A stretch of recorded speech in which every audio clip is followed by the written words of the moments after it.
Robin. You're listening to Opie and Anthony. Opie and Anthony. On the virus. Sirius-XM. In studio, Dr. Michio Kaku.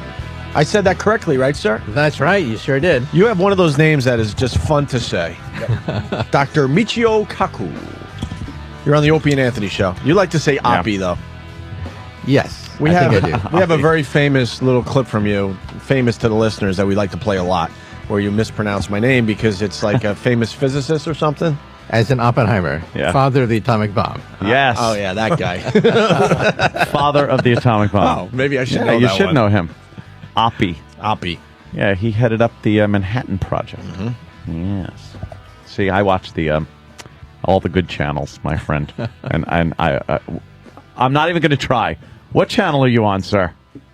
What do you mean? Your show. Well, I'm on the Science Channel. Science Channel. Yeah, every Sunday night, giving you the lineup of shows. And this November, my book, Physics of the Impossible, will be made into a 12-episode series for the Science Channel. Really? One chapter on lightsabers, one chapter on ray guns and Death Stars, one chapter on force fields, 12 episodes starting in November.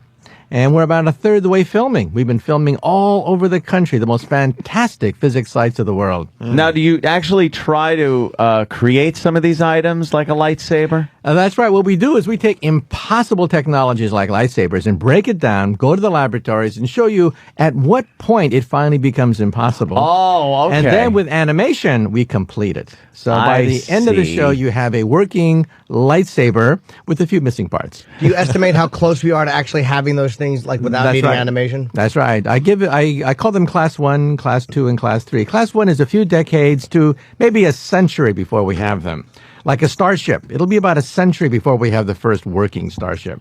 Yeah? You think 100 years or so we should have? With the antimatter. We were just a few days ago filming in Chicago at America's largest atom smasher, where they make antimatter. Really? Yeah, we actually showed a canister which in principle can hold antimatter inside. Now, how would that? Through some type of magnetic field? Yeah, holding antimatter is quite complicated because if you touch it the wrong way, it blows up. Yeah, I would assume. Now, how do you get rid of the matter that is inside the container to put the antimatter in it so it doesn't then cancel it out? Yeah, well, first you have to evacuate it. Any air would destroy the antimatter. Yes. By the way, next month, Tom Hanks is going to be starring with an antimatter bomb called Angels and Demons. The whole plot line is that there's a secret society after the Da Vinci Code that wants to blow up the Vatican, and they're going to blow it up with an antimatter bomb. So they've been interviewing physicists left and right for that program to get some of the facts right. Mm-hmm. Yeah, they want to get a few things right. What is antimatter? Antimatter is the opposite of matter, so it has the opposite charge. An electron has a positron, has a positive charge. And when you go to the hospital and they want to take a look at inside of your brain, they have what call a PET scan. The P stands for positron, which is the anti-electron. So you have antimatter in a hospital. So is it the absence of matter or a different kind of matter? Different kind of matter. So that an electron and an anti-electron touch each other and they annihilate 100% efficiency. Now, a hydrogen bomb is 1% efficient. You lose 90%. Jeez. You lose 90% in a hydrogen bomb. I know because my friends work on these things.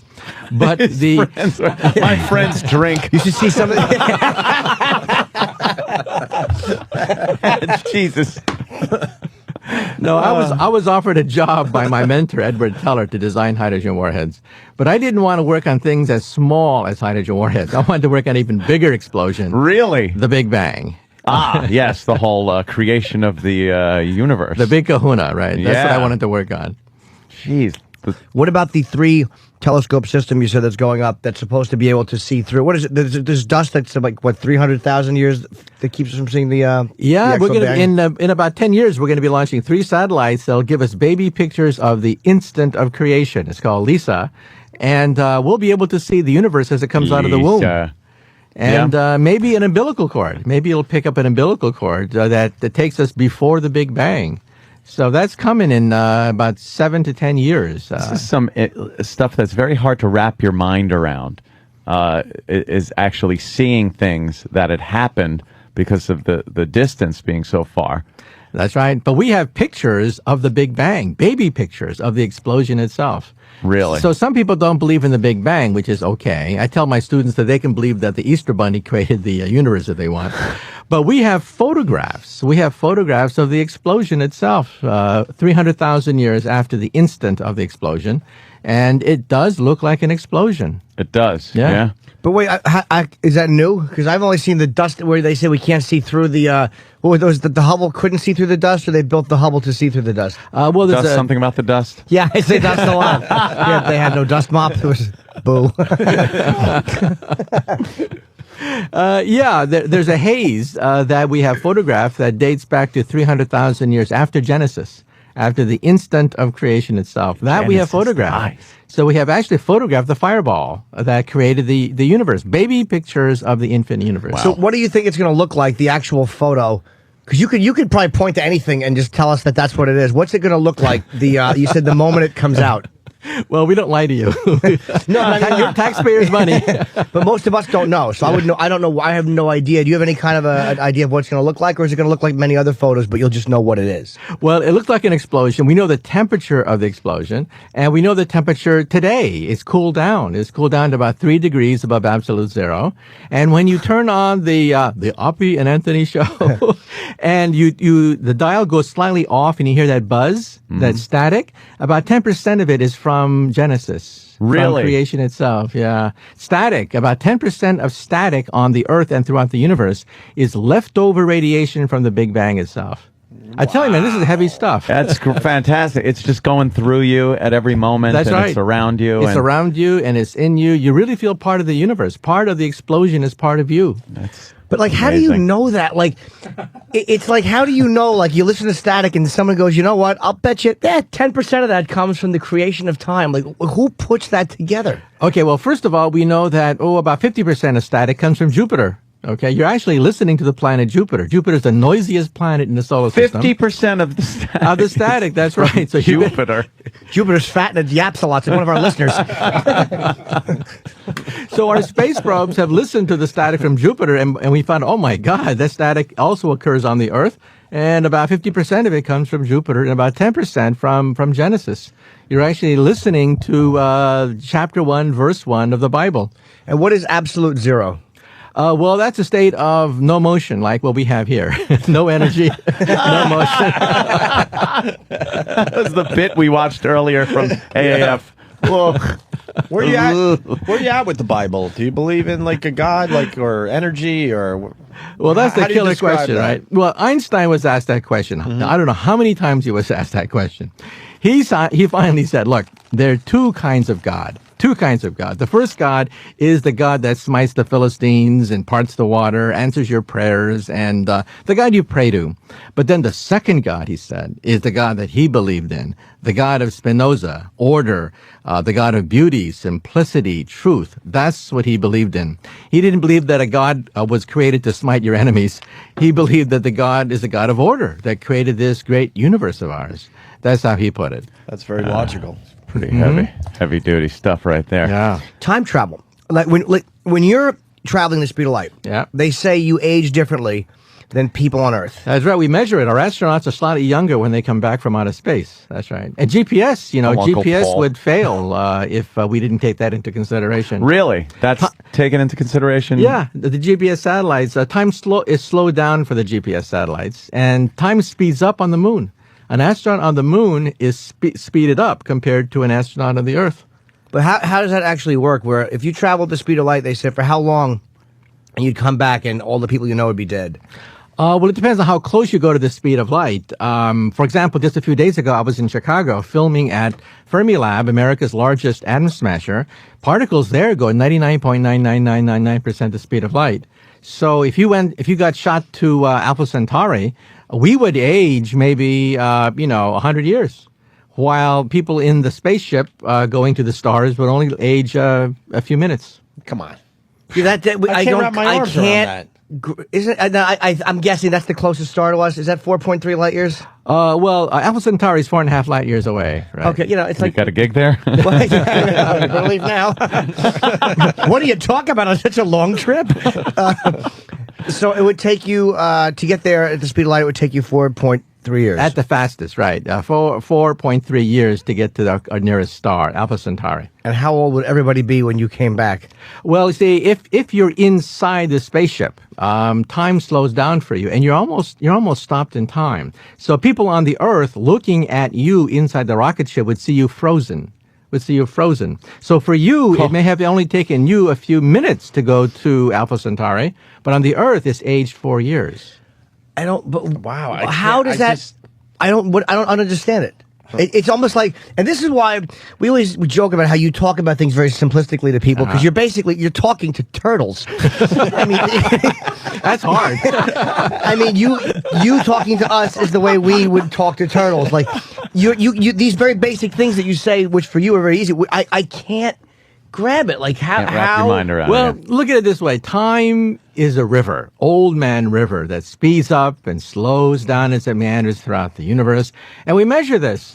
Time beats faster on the moon, for example, than it does on the Earth. They have a clock on the moon, clock on the Earth. By golly, the clock on the moon is racing slightly faster than a clock on the Earth. So time is not linear. It's a river that meanders. Now, the new wrinkle on all this that I mentioned in my book is that the river of time can fork into two rivers. And the river of time can have whirlpools, which may make time travel possible. So we're talking about a whole new realm of reality, the ability to perhaps go backwards in time and meet yourself, or no, meet your teenage mother before you're born. That's Back to the Future stuff. Yeah.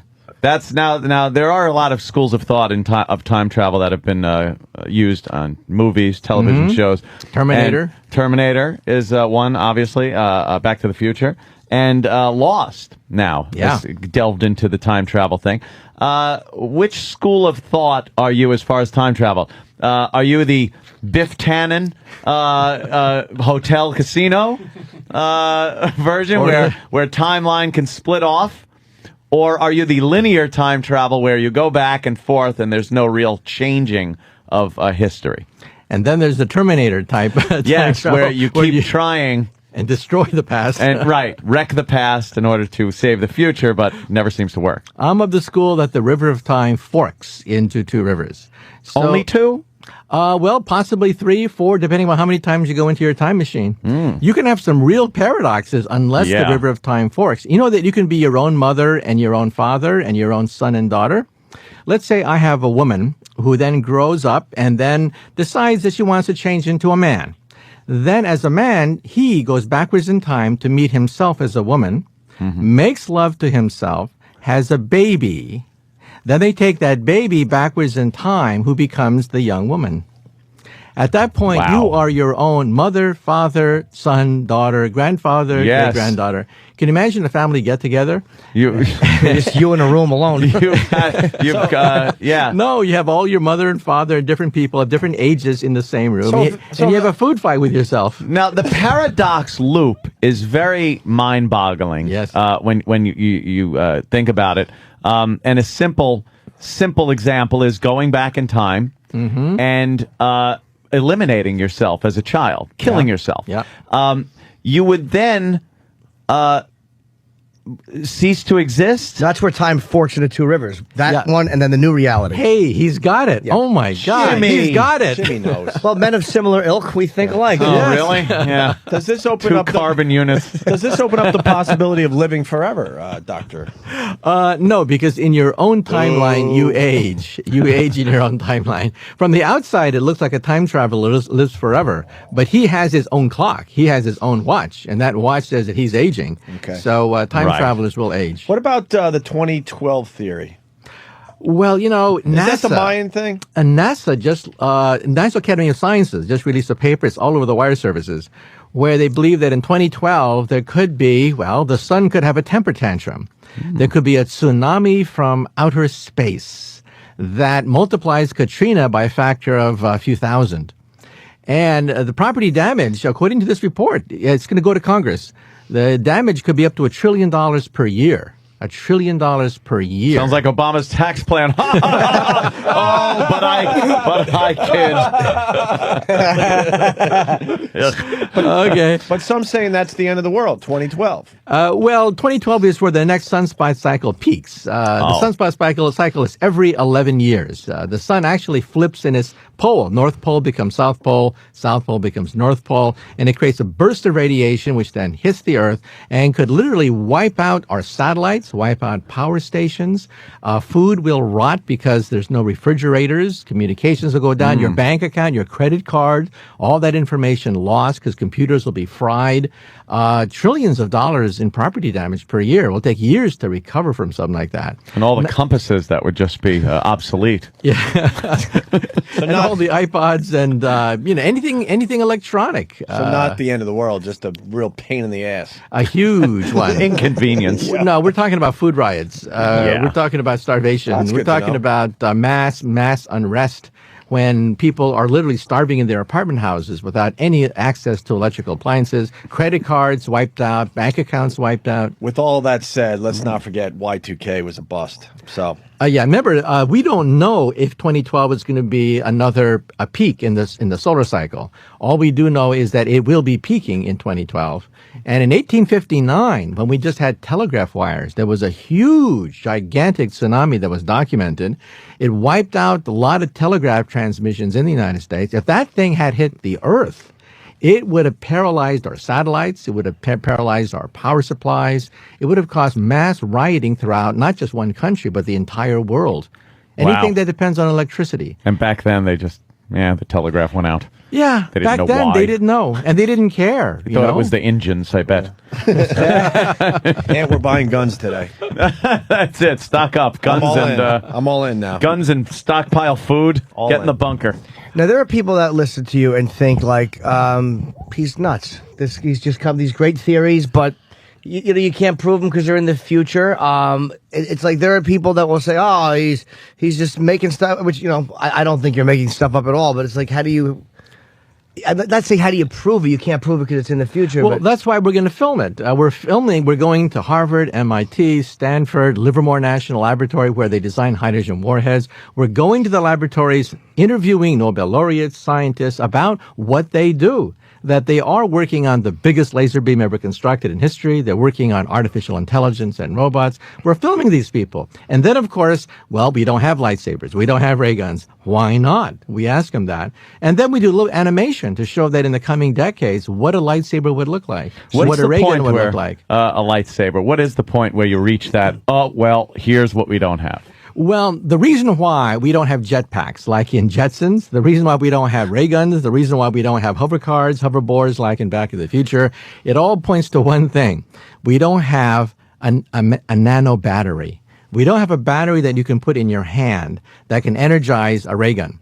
We can build a ray gun with a nuclear power plant behind you that'll fire, Right. but then you have to carry a nuclear power plant into a firefight. It's a little difficult, yes. We have to miniaturize that nuclear power plant. And that's what we're also working on with nanotechnology, manipulating individual atoms to create a handheld battery that can energize a lightsaber, a ray gun, a jetpack, and your portable hover train. What is this small power device based on? Nanotechnology. We have the ability to manipulate individual molecules. So with our film crew, we went to MIT and we actually filmed growing these molecular things called nanotubes. And so we filmed the whole process of how you would actually cook carbon to create nanotube fibers that are stronger than steel. These are fibers, maybe just about 50 atoms across, stronger than steel. They're some of the strongest fibers known to science. And we grew some right before the camera to show this is not science fiction. Really? how big is 50 atoms across? Pretty small, much smaller than a human hair. Can you see it though with a microscope? No, you can't even see it. Can't even see it. But we know it's there. We know it's there. Well, hey, with a microscope. Well, with a microscope, you could see it, but okay. not with the naked eye. Yeah. I want to interrupt because we got a very important phone call coming in. We do. Yes. Let me just grab this really fast. Right. Talking to Dr. Michio Kaku. Hello, sir. Hi, can I talk to Opie and Anthony, please? You're on the Opie and Anthony show. This is Stephen Hawking. No, it's not. Stephen Hawking. You Wow. don't. Your Good voice morning, has Opie changed. and Anthony, and happy birthday, little Jimmy. Thank you, sir. Jimmy. You got a question for Dr. Michio Kaku? Yes? I have a message for everyone. Okay. Your mom's box. I don't know what that means. All right. Should have thought that one through. Yeah, right. You should have. He probably wrote that one out before. Had potential. But you know what? Stephen was in the hospital. In fact, he's still in critical condition. Oh, yeah, But they're saying yesterday that he's going to make a full recovery, which We hope confuses so. us. Yeah. Full recovery of everything or just his latest illness? Just his latest illness, Okay. right? Yeah. He communicates, It's by the silly. way, through facial gestures. He's lost control of his fingertips. Wow. He basically moves his eyeballs and moves his facial muscles. That's how he communicates with the world. So he thinks math. Like, that's why he's so impressive. It's like math is bad enough when you're writing it down, but he thinks. Like he theorized black holes basically when he couldn't write, right? Well, he can't write anymore. He lost control of his fingers. So he dictates ideas to his grad students, and then they carry out the ideas. Well, they better be paying attention. Man, right? They better know how to read his eyeballs. Yeah, that telephone game is not fun. It always gets messed up. Sitting there taking notes, and you're just drawing eyeballs in certain directions. Are we getting everything we can out of Stephen Hawking's his brain? You think, or we're way behind because well, he's blinking out all this stuff? Yeah, well, I think he's peaked in terms of his ability to contribute original ideas because he can't move his fingers. Sooner or later, you got to get a sheet of paper and work out the consequences of your equations, and he can't do that. But you know, he basically is sort of like a North Star. He's sort of like a messenger giving us the agenda for the next 10, 20, 30 years for black hole research, Big Bang research. He lays out the big problems for us. So is he as smart as Einstein or smarter? Well, I think he's the most celebrated scientist since Einstein, but I think even he would say that Einstein outshines us all. Einstein, out of nothing, out of almost nothing, created relativity. What Hawking has done is he's taken Einstein's theory and tried to combine it with atomic physics.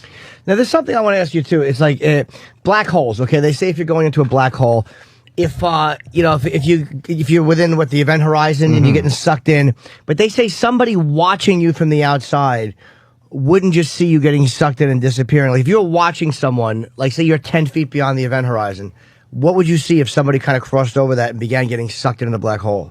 Okay, first of all, the event horizon is a sphere surrounding the black hole. It's the point of no return. So a black hole is like a roach motel. You check in and nothing ever checks out. So the event horizon is the boundary at which you check in and never check out again. As you approach the black hole, horrible things happen. First of all, the gravity squeezes you until you become a spaghetti, and then your atoms are then ripped apart, and this is called spaghettification. So even your atoms become spaghetti as the tidal forces between your head and your toe are so great that you're ripped apart. And as you pass through the event horizon, then of course you get toward the black hole and then you die. Okay, so the minute you hit the event horizon, it starts to pull you like that, like It's point of no return. You can't get out again. And then the question is, what happens as you head toward the very center? And that's where the controversy comes in. We used to say there was a dot there and you would hit the dot and die. We don't say that anymore because we photograph these things and they're all spinning. A spinning black hole collapses to a ring, not a dot. A ring, centrifugal force keeps it afloat. If you fall through the ring, you fall through the looking glass, and you may wind up on a parallel universe. Now, what would somebody see if they were watching you get ripped apart like spaghetti? They would see you almost frozen in time. From a distance, time slows down, it appears. So as you fall toward a black hole, you're in slow motion. So as you're getting ripped apart, would they still see the image of you whole? They would see the image of you whole being gradually torn apart by gravity. Gravity spaghettifies you, and they would see all that in slow motion. So from a distance, time seems to slow down. Would it be messy? It'd be very messy, right? Piece by piece, atom by atom, you're taken apart. Yeah. How long would it actually take, though? It would look like slow motion, but in reality, how long would it be taking? Thousands of years. There's a science fiction story where they throw the bad guy into a black hole, and you watch him scream for 1,000 years. Now, Why so long? Because he's in slow motion as he heads toward the event horizon. Now, he himself, if you were to interview him, he himself would have said, it only took me less than a second to get sucked right into the center. Right? Boom, it's gone. But from the outside, light is distorted from the outside. So as a consequence, from the outside, it appears as if it takes 1,000 years for him to slowly be ripped apart atom for atom. Now, how does it feel when you're explaining stuff like this, which to you is very basic, and we all just want to go, let's go over that again? I know. We just keep pounding. It's like, what? What is that? It's so hard to get, like, the basic I don't get.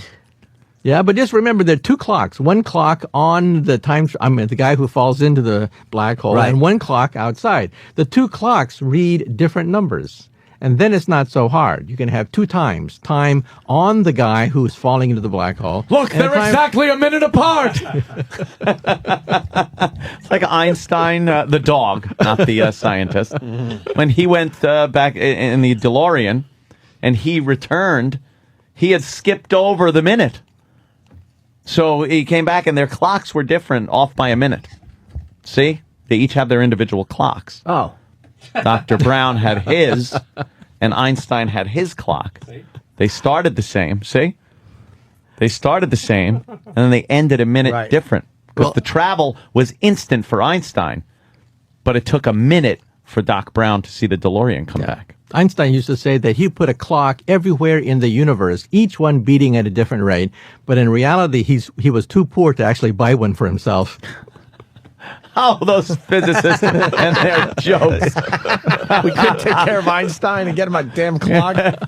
Hey, what about Lost? Ann loves the Lost. Well, I don't want to ruin. I'm not a spoiler. Oh, is that the like problem? that? Because they have delved into time travel on Lost. Right. Okay. And let me I'll be vague. I won't use names or anything like that. But if there's a circumstance where somebody goes back in time and shoots somebody, would that shot person have always been shot? When the person grows up, will they have a recollection of always having been shot by that person that went back in time and shot them? Yeah, if you jump stream, if the river of time forks into two rivers, you jump stream from one stream to the other, meet somebody in the other stream, shoot them, they will have a normal evolution. They will always remember the fact that they were shot in that time stream. Exactly, but here's the problem. What if the fact that you shot that person was based on the way the person was because you shot them? How can you be on the basis of what you were in the past? How's See, that possible? here it is. You shoot somebody. They grow up now and eventually meet you. And the reason that you went, you shot them as a child is you knew how they ended up when they grew up. Oh, you knew the future, right? It's you know the future, so you shoot them. But the only reason the person ended up that way is because you had shot them. You didn't kill them, by the way. You injured them. Well, you created an alternate universe. This is called the many worlds theory in physics. You've created an alternate universe where there's another fork in the road, and that fork, this person has a whole new life, independent of the life you thought he was going to lead. But then they do grow up again and do annoy that person enough where the person wants to go back and shoot them as a child again, and you end up in a loop. I think it's time for the people in white coats to take this man away. Ant's actually spinning his finger in a circle. I am. Like explaining to Dr. Kaku what a loop would look like. Paradox, a loop. I think he's lost it. But it would. Look, he's babbling. He's babbling. I'm babbling. He really is a damn fool, isn't he? I can't even tell him I'm not because he would know. Yeah, of I'm course you are. babbling.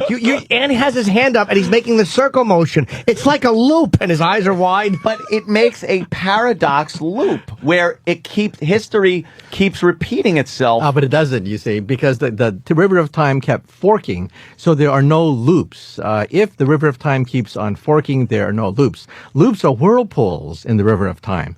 Whirlpools do cause contradictions, because you can go backwards in the past and meet yourself as a child and kill yourself as a child. Yes. So loops cause problems. But if you jump stream, then the stream simply forks again. So there are no contradictions. They're simply parallel realities, parallel versions of you. But are you thinking, like, we all have one, like, you have one brain, one personality. So is there possibly another person, like, am I possibly another personality somewhere else? No, you're babbling.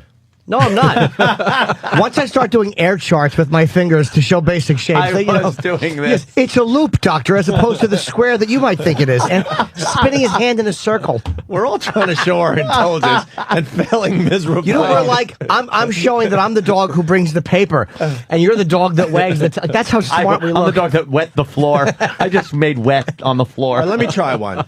All right, Opie. Nostradamus and his quadrants. Oh, okay. Quatrains. Quatrains. Quadrants. And his quads. You tried, failed miserably. There. Nostradamus. That guy scares the hell out of me when that show comes on TV. Help me out so I can sleep at night. What is he all about? Oh, yeah. Well, Nostradamus, I read him as a child because people would talk about the fact he predicted the future into the coming centuries, right? It's a political allegory. It was metaphors, different things. He wrote basically in code. And so he would criticize the powers that be in code. But if you don't know what his code was several hundred years ago, it comes out as a bunch of gibberish. So he says things like an emperor will rise from the east and battle a king from the west. I mean, what does that mean? Yeah. Oh, It can be anything. I always think that his stuff is interpreted after the fact as having been a prediction. So once Right. something happens, Right. you can interpret what he wrote as anything. Right. And so people right. have taken Holy the jeez. same quatrain and given numerous interpretations for the very same quatrain. Right, yeah. And, which version you're going to choose. They're all allegorical, and they were political. He was actually criticizing the political elite of the time in his own code. And so looking at it today, it just comes out super mystical. Yeah. So you could read I agree. anything you want I into concur. it. Yeah. I concur. So you don't think it's possible then for him to have seen the future? Like, how about with jumping rivers? Is it possible to see the future? No, because the river of time is marching forward. You don't know what's coming. You can jump stream into the past, but going into the future is quite difficult. Now, is it possible that we will never time travel because if we were able to, somebody would probably come back to this time eventually, and we would have known that there would be time travel? Well, I think that in the future, our future descendants may have the ability to create a time machine. So if somebody knocks on your door and claims to be your great-great-great-great-great-great-granddaughter, don't slam the door. But wouldn't that have happened already? Why wouldn't they come back like now? Maybe they have. Oh, damn it. Oh, boy. Well, how about Now the he got theory? me. How about I sent them lost away. now? I didn't answer the door. how about the theory that that's what extraterrestrials are? Because they're probably robots, so sent back, actually built by us somewhere in the future. Talking about robots. No, not robots, but they're not. They're like androids of some sort. They're not really actually thinking creatures. That they were sent from us from the future to kind of observe and watch our progress. Oh, I got you. Well, if you saw the movie 2001, the robots land on the moon, create a moon base to observe us. And that is actually the most realistic encounter with extraterrestrial intelligence. Because you're not going to send, if you're an advanced civilization, you're not going to send Captain Kirk from planet to planet to planet. There are too many planets. That's the silly. stupidest way to explore the galaxy. It's just silly. Captain Kirk, what an ass. What you want to do is you want to send a robot to a moon which makes copies of itself. And then thousands of copies shoot out to land on moon to create thousands more copies for each robot. From one robot, you have 1,000, then 1,000 times 1,000, then 1,000 times 1,000 times 1,000, and pretty soon you're colonizing the entire galaxy. Where does it get the raw material to The reproduce? soil, the lunar soil provides the material to create copies of itself. And this is how a virus colonizes your body. A virus is a molecule. It colonizes trillions of cells in 2 weeks, and you're sneezing. But it's a molecule. So how does a molecule colonize your body to give you a cold? By landing on a cell, hijacking the reproductive machinery so that it creates thousands of more copies of itself, viruses. Right. This means that on our moon, there is probably evidence of a previous visitation on our moon. It's the most mathematically likely source of a visitation. Can we go up there and get the evidence now? We But that- lost interest. We got 40 years. I hate that. We should go of back. better What do technology. you think? Go back to the moon? Should we go back as people or machines? I think as machines because it costs $10,000 to put a pound of anything just around the Earth. That's your weight in gold. To go to the moon would cost your weight about $100,000 per pound. That's an awful lot of money to go to the moon. Yeah, that is. And how do we know they even hit that moon? They might have, who knows, those dumb aliens. They may have thrown it on one of Jupiter's moons and go, all right, we got this area covered. And they're still waiting for someone to pop up on Jupiter. Yeah, and, you don't know. And Never know. you believe in aliens. I mean, we had an astronaut come out 2 days ago saying that the government's covering it up. They want Obama to open some files. You have no doubt that there's other things out there. Yeah. In fact, just yesterday, it was announced that we have discovered the first Earth-like planet that weighs twice the mass of the Earth. It's too close to its mother star to have liquid water. But hey, we almost got a bullseye there. That's the holy grail, to find a twin of the Earth in outer space. So the Kepler satellite went up a month ago to look for 600 of these things. So late at night, when you look in the night sky, you will wonder if anyone's looking back. Yeah, that's true. That has always been a little freaky. Somebody kind of looks at our star and is like, just kind of looking at it, not knowing that we're whizzing around it like that. Yeah. What about cell phones? What about cell phones? What are they going to become? Oh, in the future? Yeah. Technology. Yeah. He knows a little bit about technology. Let me tell you what the Internet's going to become. The Internet's going to become the magic mirror of Snow White and the Seven Dwarfs. Many futurists believe that the future will look like a Disney movie. For example, the magic mirror, you go up to it and say, mirror, mirror on the wall, and it answers any question you want. That's what the Internet will become eventually. Peter Pan is the future of medicine. We'll all live forever, or close to it, and we'll all be very childlike, and we'll be like Peter Pan. We'll never want to grow up. That's the future of medicine. And if you look at Pinocchio, that's the future of artificial intelligence. Look how he has to talk to us. That's what we were joking about. You talk to us the way we talk to babies. But he has to. He tried the other way, and we all failed miserably. And I started drawing circles in my hand. That's right.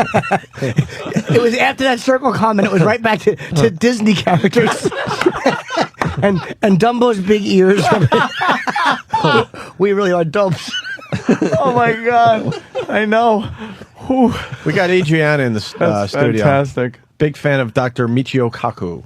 Oh. She's the VP of marketing here at Sirius-XM. Hi. Oh. Hello. Wants her book signed, but I'm wondering maybe she has a question for the great doctor. Maybe you have a little more intelligence than us. Yeah, maybe. Yeah, is that hard? Yeah, exactly. We're just being slammed by a genius. I love it. Sure, step on up. Take Danny's mic. Well, I just have to say I'm a huge fan, so I'm very happy to be here. Oh, well, thank with you. Question. Wow, this is tough. First thing in the morning. I guess my question would be, what, in your opinion, is the most exciting advance in theoretical physics that we in this room will actually live to That's a good question. enjoy, appreciate? And that is. Well, what's coming very fast Jesus. is Why couldn't we think of that? invisibility. What? We made enormous breakthroughs in that field. Just 2 years ago, proof of principle was demonstrated at Duke University. This violated every single physics book on the planet Earth. We were wrong about invisibility. It is possible. And at Berkeley, we were filming the group that did it for visible light as well. So this may mean that A producer uses it all the time. So wait, now invisibility works how? Like, is invisibility basically working like just masking you, or is it really making you not there? really making you invisible. In other words, think of a boulder in a river. The water goes around the boulder and reforms at the other end. If you're downstream, you don't know there's a boulder upstream. So same thing with Harry Potter. Light would go around Harry Potter, reform at the other end, and if you put him in a cylinder, for example, the light would follow the cylinder and reform the other end. Now, there are a lot of problems we have to solve. Harry Potter inside the cylinder cannot look outside. People looking in see nothing, but he cannot look outside. He has to drill 2 holes. So from the outside, you see 2 eyeballs floating in midair. For Jimmy. And that's how you know that Harry Potter is there. But you would see a little bit then. You see 2 eyeballs floating in midair. That's the holes he drilled through the cylinder to see out. Yeah, that's how you're inside the cylinder, and that's how you can see out. So this is coming very fast now. How long do you think for that? 50 years? No, just I think within 10, 15 years, we should have working prototypes that you can actually play with. Now, we have a comedian who comes on named Bill Burr. He's a big conspiracy theorist. But I actually tied in something you said to what his paranoia, which was he was talking about how, like, when you look at the way the banks are collapsing and all the monetary stuff, it looks like it's going into one giant world government. And he was saying it's this crazy conspiracy and it's negative. But I started trying to explain your theory of going from type 0 to type 1. Whereas though maybe there's greed involved with it on some level, there is a certain natural progression going towards just becoming one planetary group. I think it's inevitable. Unless we blow ourselves up, we will become a type 1 civilization in about 100 years. The internet is the beginning of a type 1 telephone system, a planetary telephone system. The European Union, when you talk about the economy, is the beginning of a type 1 economy. You got NAFTA, the European Union. English will be the planetary language. It already is the language of elites. And we're seeing the beginning of a type 1 culture. Rock and roll, blue jeans, rap music. That's the beginning of a type 1 youth culture. That's planetary. But is that stuff all, like, a lot of people tie that into something being negative, too. Like, a couple of, these elites will control the banking. They'll control us through controlling the banking. How do you kind of say that, no, that's a good thing. That's not a negative control the sheep thing? Well, take a look at the internet. At first, we thought maybe the internet would be like 1984. It could have gone 1984, but then the Soviet Union broke up, so the National Science Foundation gave the internet away. The internet is for free now as a consequence. 1984 is impossible. It is impossible to have a handful of people in a room control the world because the internet has decentralized opinion. Decentralize the way people meet, decentralize the way people interact. That's irreversible, I think. So we're headed for a planetary civilization that's more democratic. Now, terrorism. Terrorists really hate going to a type 1 civilization because a type 1 civilization is multicultural, multi-ethnic, progressive, scientific, not religious.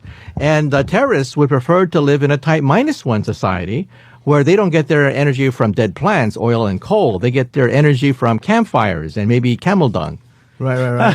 It's like playing some of those video games where you have to kind of evolve yourself from picking up sticks and stuff to buildings and better weaponry. Yeah, so I think it's inevitable that we're going to become a planetary civilization. And then beyond that, type 2, stellar, like the Federation of Planets. Star Trek is a type 2 civilization. And then type 3 would be like the Empire of Star Wars, would be a type 3 civilization. Ah, that's kicking ass. Now, to switch gears, I have a question, too, because we have to deal a lot of times. We've interviewed a lot of these really annoying 9/11 conspiracy theorists.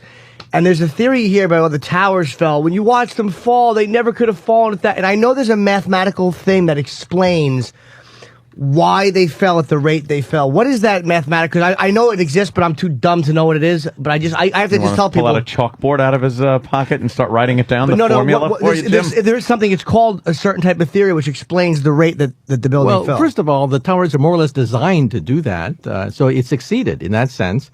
Otherwise, the towers would have tipped over on its side, in which case you would have wiped out most of Manhattan, Lower East Side, Wall Street. So they were supposed to basically collapse like a pancake downward. Now, some people think that maybe explosives brought down the World Trade Center, but explosives are placed on the bottom of a building. The World Trade Center collapsed from the top, not the bottom, showing that explosives were not involved in the collapse of the World Trade Center. And then some people say, well, fire does not melt steel. Therefore, it must have been George W. Bush who brought down the World Trade Center. Well, of course, fire cannot melt steel. Fire weakens steel. And that's all you need. Yeah, that's all it had to do. That's all it had to do was weaken the steel to make the whole thing buckle one by one by one. What was the, not to interrupt you, but what was the stuff? Because it looks like there's, people go, look at the video, there's liquid coming out of the building. See, that's melted steel. What is that looks like something melted steel which couldn't happen? Well, it's not melted steel. It's softened steel, but lots of debris came out, and there was all sorts of stuff inside the World Trade Center. It was a working metropolis with thousands of individuals. So as it went down, if you look at the videotapes, you can't really tell what was coming out because it's too small and the resolution of the tape is not very good. The point is, it went down according to the laws of physics, and it was more or less designed to do that. What was the theory? Like they say, Does it get faster as it's coming down? Slightly faster, but not much faster. It's free fall. The building was basically in free fall because there was nothing preventing. In other words, this building is basically air. If you think about it, a building is basically air. Like, why can battleships float if battleships are made out of solid steel? And the answer is they're hollow. Same thing with the World Trade Center. The World Trade Center was basically hollow. So as it collapsed, it could collapse more or less at the rate of free fall. Okay, because they say that there was that it shouldn't have collapsed as fast. Yeah. Is that the argument people make, that it shouldn't have collapsed? Yeah, but it did. And it does. If you take a look at even buildings that are collapsed with dynamite, they collapse very fast because the supports collapse. Once the supports collapse, you're in free fall. Is there a name for the mathematical explanation as to the rate? What is the name of it's basically free fall because each layer was getting heavier and heavier as it going down. The supports offered no resistance. And that, by definition, is free fall, something that Galileo studied hundreds of years ago. Okay, I thought there was a name for the theory of how it... But okay, I guess that was... So this pancaking was more or less designed into the World Trade Center so that it wouldn't topple over and destroy Wall Street. All right. Worked. All right, good. It worked. It wasn't liquid steel flying out, because people say that, and I don't know how to respond to that. No, it wasn't liquid steel coming out. There was no melted steel. Fire cannot melt steel, as people correctly point out. Fire weakens steel, and that's all you need. Well, that fire, anyway. What about, ones that they use to melt steel in a steel mill? That's hotter. They use coal. Yeah. Charcoal. Charcoal will go to very high temperatures, while ordinary paper cannot reach the melting point of steel. Yeah. Now, you say, you talk about eventually we're going to have, people want to just go, just disappear and appear somewhere else. Teleporting, right. Now, your theory was that we're still, 1,000 years away from that, or roughly? We can teleport atoms now. We can teleport photons. A photon is a particle of light. So on Star Trek, when they say, shoot the photon torpedoes, a photon torpedo is a flashlight. What dummies. They really were. That's hilarious. So we can teleport photons. We can teleport atoms now. Maybe a gene or a virus in the coming years. A human being is very difficult to teleport. That may take centuries. Yeah, I would think. Because you said that people people would have to die to be teleported and put back together. You would see Captain Kirk dissolve and die, and then all of a sudden this other Captain Kirk comes saying that he's the real Captain Kirk. He has all the memories, mannerisms of Captain Kirk. And so you wonder about soul. If you die, and all of a sudden there's this carbon copy over there who has all your memories, where is your soul? Who are you if you just died? That's did you see the movie The Prestige? No. Oh, okay. Because they actually had a machine that made an exact duplicate of yourself with the same memories and everything. And this magician was using it to teleport himself across a stage. And meanwhile, the original him would drop down into the stage into a thing of water where he would then drown himself to keep doing this trick, but without having so many of him made every evening. Teleportation. Yeah, that would be some type of teleportation. It's insane. It's a terrific movie. I love that Dr. movie. Michio Kaku. Yeah, Can I jump in for a second? recommend it. You were talking about death, and there have been studies that right when you die, your body loses a few grams of weight. You're supposed to lose something like 20 grams. However, people have tried to duplicate that experiment at hospitals. Nobody has been able to duplicate that. Oh, they haven't? No. But why you say you're supposed to lose 20 grams? Because it became an urban legend. Somebody once did it and said that. There are a lot of urban legends out there that are very hard to verify. And they're saying that 20 grams is your soul leaving your body, right? Right. But at hospitals, so that's people not true? do weigh people before and after death, and they see no difference. So it's not easy to verify that statement. So when probably you evacuate too, Well, yeah. No, they actually, the experiment was they were weighing the bed or something, So if you did, sorry, Doc, shit your pants, it's still in the bed. It's on the bed, right? Right. Thank you for clearing that up, Opie. Because the good doctor didn't know what evacuate meant. Oh my God! It's amazing, like how we try to explain things to him. You explain what evacuating means, and you make what a circle would look like. Paradox in my hand. Do you think we're dumb, Doc? How dumb do you think we really are? I think you guys are play acting. You guys are smart as a fox. We're play acting, so we're coming across as stupid. He's saying you guys couldn't be as stupid as you're pretending to be. Exactly. Let's go back to high school. If this was a lunch table, would you sit with us? I think twice. A smart person can impersonate a dumb person, but a dumb person cannot impersonate a smart person or another dumb person. Okay. I had another question. I forgot it. After you said that about it. I have one. Okay. Since we were talking about Star Trek before, Yes. I would like to go back to that for just a minute. Yes, my favorite series. Obviously, warp speed is nowhere near attainable at this point in time. Yeah. But let's say some point in the future we could handle some kind of warp speed technology. Would a vessel similar to the Enterprise or a spaceship be able to even handle that kind of tremendous speed through the galaxy? Yeah, in fact, we're going to answer that question for the Science Channel when we do this filming of Warp Good Drive. question, Danny. Yeah, there was a physicist who watched Star Trek. First time he watched it, he saw the thing zapping faster than light. So he said, well, he's a physicist. He's going to go back to Einstein's equation and find a solution that allows for Star Trek travel. And he found it. And here's how it works. Instead of going to the stars, you let the stars come to you. You compress the space in front of you and expand the space behind you, so you don't move at all. The stars come to you. Like wormhole technology, pretty much. This is not wormhole technology. Let's say you want to walk across a carpet.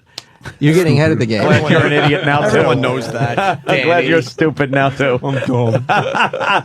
No, wormholes are another way to do it. But this one is a la Star Trek now. What you do is, if you walk across the room to a table, you can walk across the room, or you can lasso the table, drag the table toward you, and then just hop across, because the carpet has been compressed. This is called the Alcubierre Drive, and we actually interviewed him for the Science Channel. And he gave us a workable blueprint for what a starship may look like. Wow. Now, not that I want to disagree, but what if you're compressing the air and actually pulling something? Space. Yes, pulling. Yes, space. There's no air in space, Jim. No, I know it's a vacuum, Dan. What if there's two people? What if there's one table and you and I are across the room and we both want to do that at the same time? How do we both pull the table without ripping it apart?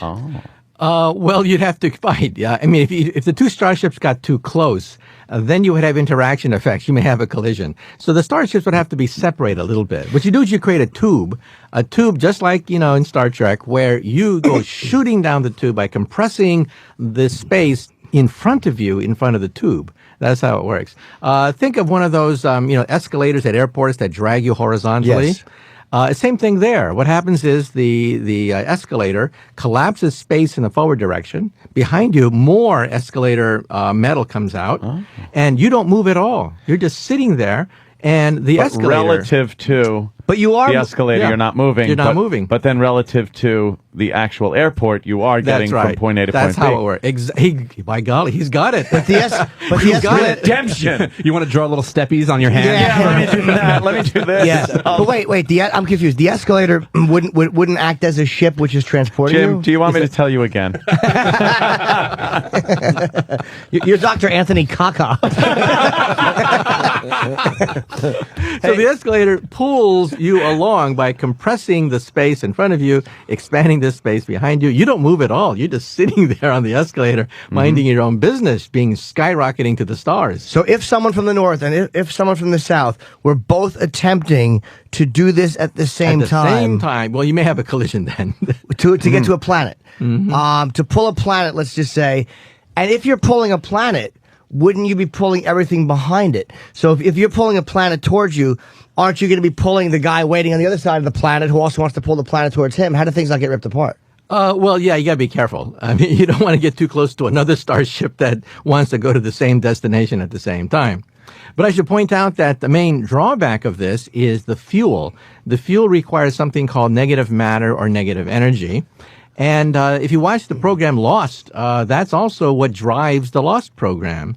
all the bizarre machinations of time in that are due to a negative matter meteorite of some sort that landed on the island and moved the island.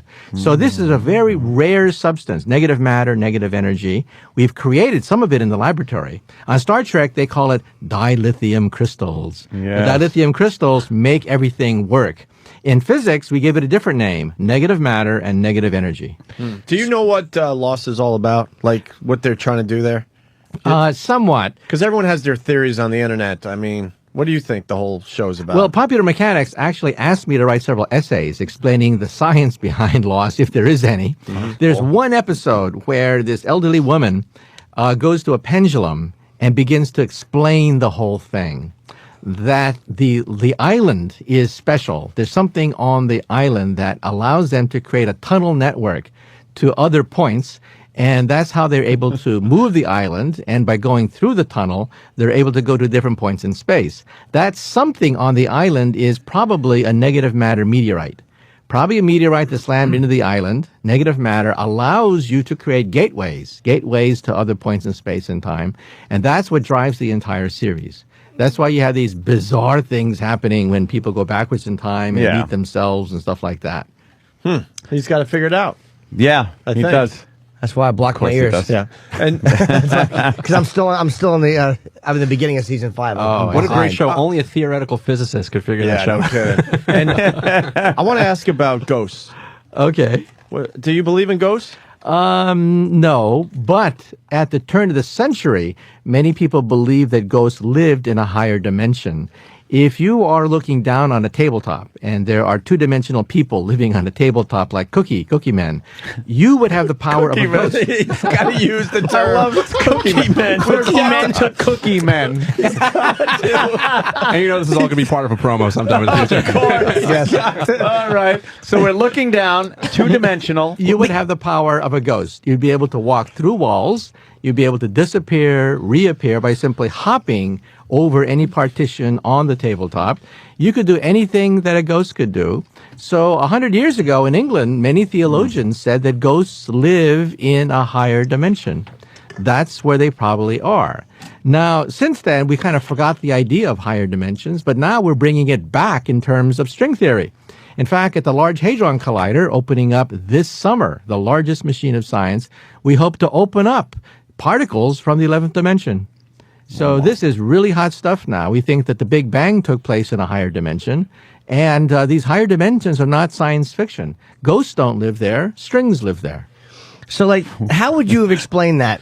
Like, you're talking to complete layman, so you explain it very well. Layman, that's exactly. I'm being Cookie nice. Man. Yeah, exactly. Cookie Man. Cookie Man. He really did have to resort to like because he probably is like thinking, all right, these idiots probably like cookies with faces on them, and he's right, we do. They're delicious and they're fun to look at. How would you have explained that? He's looking at his watch. He's like, I've had enough of these boobs. Idiots. How would you have explained that to say if you were talking to another theoretical physicist and he had asked you that? How would you, because you wouldn't say that to him. How would you have said that? We'd use it mathematically. We use the shorthand shop doc. So when two physicists get together, you wouldn't understand a word we say. So everything is a bunch of shorthand for equations. So how would you say that to me if I was another physicist? Like, you just say I was listening for a second. I'm just curious as to what that level of conversation is, which I know is... Well, we have something called M theory, membrane theory, in which we have all the mathematics of 11 dimensions, and we look for classical solutions of these things, and then compare it with the data from the Large Hadron Collider. So this is coming very soon. Like I said, this summer, we're going to be comparing the data from the Large Hadron Collider with the predictions from string theory and M theory. And this can send shockwaves around the world that we have, quote, read the mind of God. What is the M theory mathematically? Is that too long to say? Yeah, it's a theory of membranes that vibrate in 11-dimensional hyperspace. Holy shit. Well, no, I knew that, but I was asking for the audience. Here's two physicists talking. What? I don't understand a word he's saying. I think we got to get him out of here. When did you finish the 12th grade?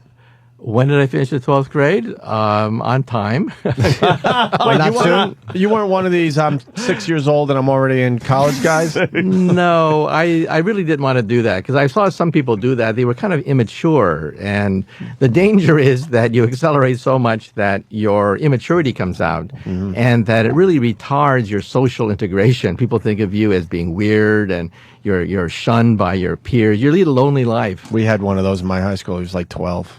He was like 6 years ahead. What's your guilty pleasure? Enough with this. Yeah, it's a good question.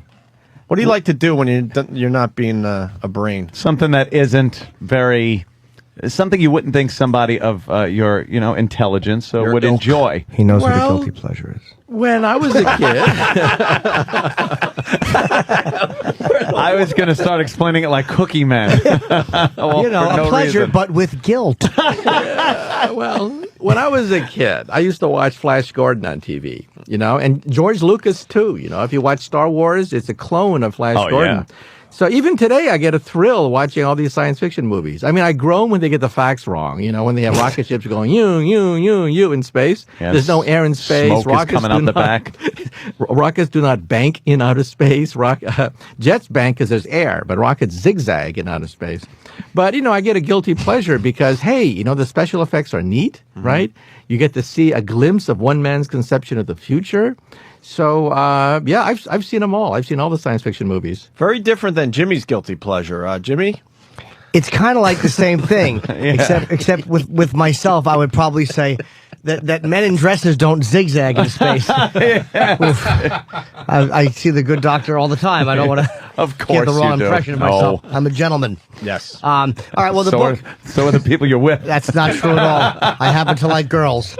Sometimes we all make mistakes. The book is. I actually have the book, and it's great. It's like you're reading. Is it easy to read?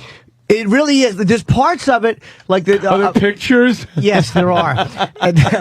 And there's Beyond Einstein's a good book, and this one is Physics of the Impossible, a scientific exploration into the world of phasers, force fields, teleportation, and time travel. It's in paperback. There's been some updates, so if you have it, there's actually updates to the hardcover, and it's really cool to read this stuff because. It's like there's once in a while he does get into the math of it, and like there's certain things he's explaining, M equals pound sign hat, and you're like, all right, I'm out.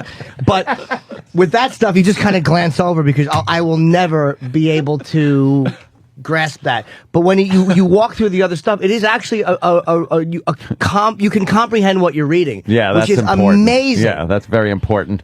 And it's a lot of pop culture stuff, which is good because a lot of people are interested in that and the workings of things like phasers and lightsabers and whatnot. And like I said, it hit number 10 on the bestseller list, so somebody's buying the book. Nice. For a book on theoretical physics to hit number 10 on the bestseller list. That's cool. I mean, it's not quite as good as 4, but I mean, it's still very impressive.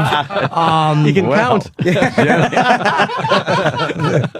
Great sense of humor. No, I hit number 4, but it was a long time ago. Jimmy, you got the plug sheet. Yes, I do. The TV show? Yeah, the TV show. Well, first, the website is mkaku.org. This is how you spell it. MKAKU. If you just Google Michio Kaku, you'll find him online. There's all these great talks you give explaining, the planetary 0, 1, 2, 3 planetary types and all this stuff. And it's Sci-Q Sundays, 8 to 11 on the Science Channel.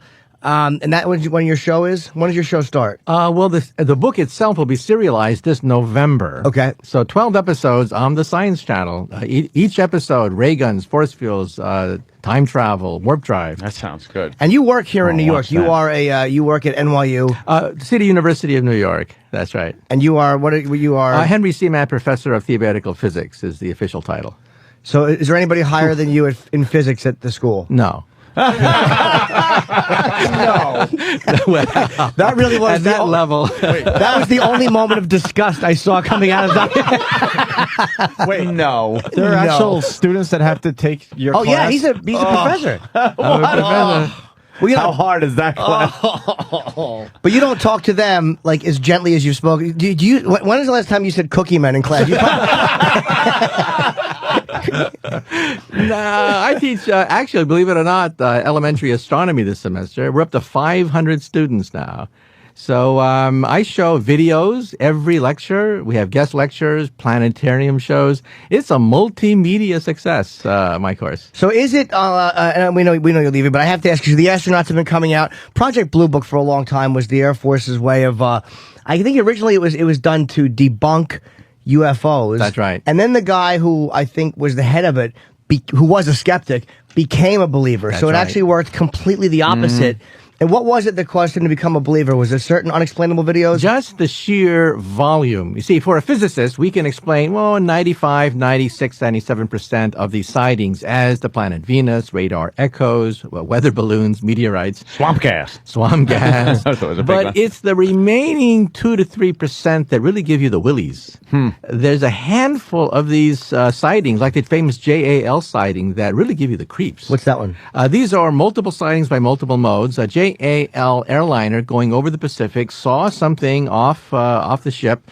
It was tracked by radar, seen visually, seen by the pilot and the co-pilot and the crew. Pretty credible witnesses. Yes, very credible. I mean, one person saying, "Hey, I saw a flying saucer." I mean, what does that mean? Right. Maybe he had a good time last night. But hey, the whole crew saw it, tracked by radar, seen visually. There are videos of it. I mean, you can see the radar trackings on the internet. And pilots understand things like that give you the creeps because pilots understand enough about the way things travel in the air where, it's not a new piece of technology. Like even years ago, if a pilot saw a stealth bomber, he would have understood it was some type of a military plane. He wouldn't have thought it was a flying spaceman ship. It's got wings. It's made to fly through the air. It has to travel in a certain way like aircraft do. If you get something that can just change direction doing 10,000 miles an hour, it's not an aircraft that's built here, Yeah. Now, my own personal theory, as I mentioned, is that 2001 is based on the idea that on the moon there is a robotic probe left over from a passing Type 3 civilization.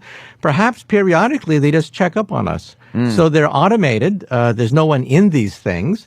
They just are sent from, not from deep space, but from the moon. And then they just send back a message. Still stupid.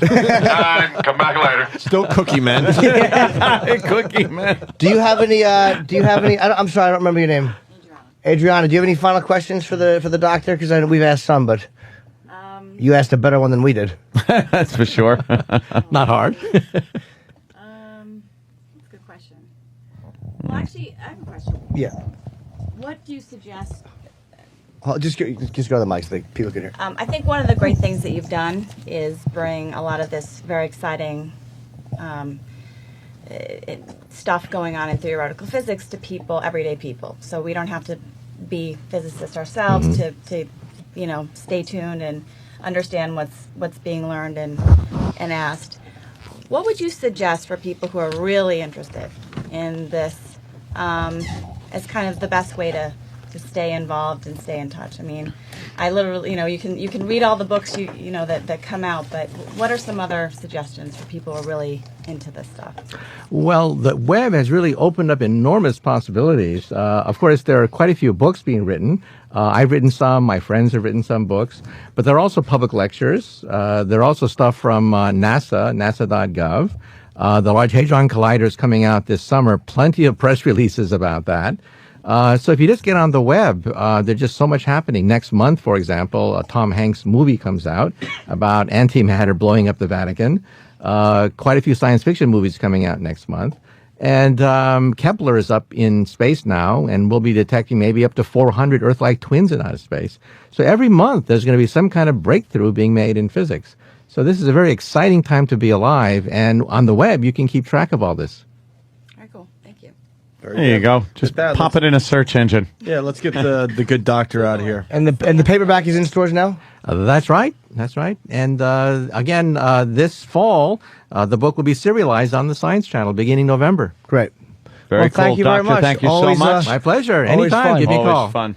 Tell him, Fred. The Virus. Sirius-XM. This is the Opie and Anthony Show.